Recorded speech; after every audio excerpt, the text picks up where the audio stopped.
శ్రీరాములు గారికి, జోహార్ దళిత ముద్దు బిడ్డ ఎస్ఐ శ్రీరాములు శ్రీను గారికి. అందరికీ జైబీ.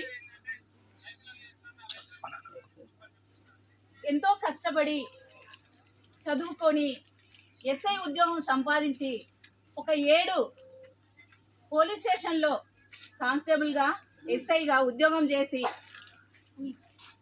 8 స్టేషన్లో ఉద్యోగం చేసి ఇక్కడ ఉండే ఈ పిఎస్కి వచ్చేటప్పుడు అక్కడ పనిచేసిన ఎస్ఐలు ఇద్దరు కూడా అన్నా మీరు అక్కడికి వెళ్ళకండ్రి, మేము ఇంతకు ముందే అక్కడ వాళ్ళ దగ్గర వేదనకు గురై హింసకు గురై మేము బయటికి వచ్చాము, మీరు ఎంతో నిజాయితీ గల ఆఫీసర్ అన్నా, మీరు వెళ్తున్నారా జాగ్రత్త అని చెప్పి పంపిండ్రంట.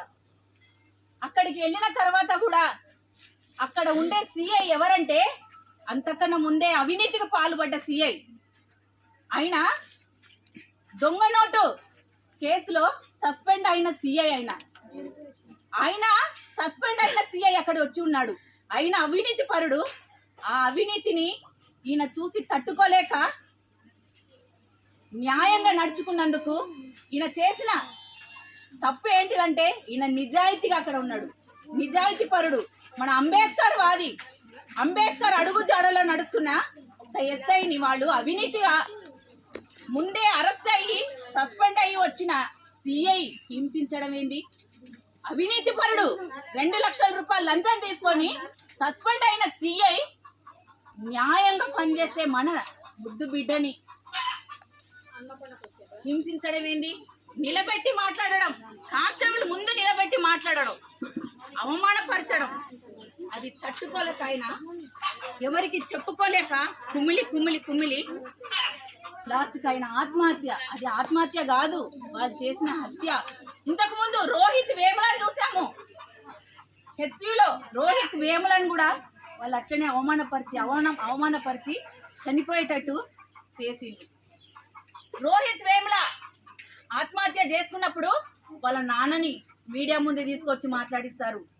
ఇదే ఎస్ఐ శ్రీనివాస్ అన్న ఆత్మహత్య చేసుకున్నారని తెలియగానే సిఐ జితేందర్ రెడ్డి భార్యని మీడియా ముందుకు తీసుకొస్తారు. మీడియా ముందుకు తీసుకొచ్చి నేను ఒక దళిత బిడ్డని, నా ఇంట్లో వాళ్ళ ఇంట్లో నన్ను చాలా బాగా చూసుకుంటాడు, సిఐకి అలాంటి కుల దురహంకారం లేదు అని చెప్పింది ఆమె ఇచ్చిన స్టేట్మెంట్ మరణ వాగ్మూలం కన్నా పవర్ఫుల్లా అని అడుగుతున్నాము. నిజంగా శైలజమ్మ, నువ్వు మా ముద్దు బిడ్డవే, నువ్వెంత అక్కడ హింసకు గురవుతుండొచ్చు, నీకు కూడా రేపటి రోజు ఇదే దళిత సంఘాలు, ఈ దళిత స్త్రీలమే నీకు అండగా ఉంటాము. నువ్వెంత హింసకు గురవుతున్నావో నీ మొగడి దగ్గర, నీ అత్తగారింట్లో మేము వందలాది కేసులు చూసాము దళిత బహుజన ఫ్రెండ్గా, వేలాది కేసులు చూసాము దళిత బహుజన ఫ్రెండ్గా. మహిళలు ప్రేమించి వాళ్ళ వాకిట్లకు పోయిన తర్వాత తెల్లారి లేసి ఈ మాలదాని ముఖం చూడాలా, మేము ఈ మాదిగదాని ముఖం చూడాలా, మాకు ఇంత కర్మ పట్టిందనే ఇంట్లో నువ్వు ఉన్నావు. సిఐ జితేందర్ రెడ్డిని నువ్వు కాపాడుకోవడానికి నీ మెడ మీద కత్తి పెట్టి నిన్ను రికార్డు పంపించుండొచ్చు, నీ వాయిస్ రికార్డ్ చేసి పంపించుండొచ్చు. నువ్వు ఎంతటి బాధల్లో ఉన్నావో మాకు అర్థమవుతుంది. అట్లా బాధల్లో ఉన్నామని చెప్పేసి మా ఎస్ఐ మా ముద్దు బిడ్డ ఒక్క మాట చెప్పినుంటే దళిత బహుజన ఫ్రెండ్ వాళ్ళ మెడ వంచి ముక్కు నేలకు రాస్తుంది మీ జితేందర్ రెడ్డిని. జితేందర్ రెడ్డి ఖబర్దార్. ఈ రోజుకు కూడా జితేందర్ రెడ్డిని, ఆయనకు తోడుగా ఉండే 4 కానిస్టేబుల్ని, ఇంకో శరత్ ని, రాముని అరెస్ట్ చేయకపోతే గనక దళిత బహుజన ఫ్రెండ్ ఇంకా సంఘాలని కలుపుకొని ఊరుకోమని చెప్పి మేము చెప్తున్నాము. ఆయన విషయం దాగిందని తెలియగానే మేము తమ్ముడు జశ్వంత్ ఫోన్ చేశాడు, చేయగానే ఎంబడే అన్న వచ్చేసి సిద్దిపేటలో ఉన్నాడు, అన్న రాగానే మేము ఇద్దరం వెళ్దామని చెప్పినాం. వెళ్ళి చూసే వరకు లోపలికి ఎవరిని పోనిస్తలేరు. యశోద హాస్పిటల్ ఉన్నాడు, వెళ్తే లోపలికి పోనీయకపోతే మేమిద్దరం గొడవ చేసి లోపలికి వెళ్ళినాం. మాట్లాడి లోపలికి వెళ్తే అంతకన్నా ముందు కొంచెం ఆశ ఉండే, విషం తాగిన వాళ్ళని చాలా మందిని, బ్రతికిన వాళ్ళని చూసాము. గాంధీలో అడ్మిట్ అవుతారు, అక్కడ అడ్మిట్ అవుతారు, బతికిన వాళ్ళని చాలా వరకు చూసాము. అక్కడికి పోయి చూసిన తర్వాత ఆయనకి డయాలసిస్ అవుతుంటుంది, మొత్తం రక్తం అంతా కూడా పైపులతో వెళ్తున్నప్పుడు మాకు చూడలేకపోతా, నేను దగ్గరికి వెళ్ళలేకపోతా. అన్న వెళ్ళేసి కొట్టి సార్ మేము ఇట్లా చూడగానే మేమున్నాం సార్, భయపడకండి అని చెప్పేసి వస్తాం. బయటికి వచ్చినప్పుడు ఇట్లనే గుంపులుగా కుటుంబ సభ్యులు అక్కడ పోలీస్ వాళ్ళందరూ కూడా ఉండి ఈయన బతకడు అంటే, అయ్యో అట్లా చెప్పకండి, అయ్యో కొంచెం ఆశ ఉంది మాకు, బతకాలి బతకాలి ఆయన బతకాలి. ఒక్క కానిస్టేబుల్ ఉద్యోగానికి మన పిల్లలు వేలాది మంది పిల్లలు పోటీ పడతారు. ఒక ఎస్ఐ అయి ఉన్నారంటే అది మాకు ధైర్యం.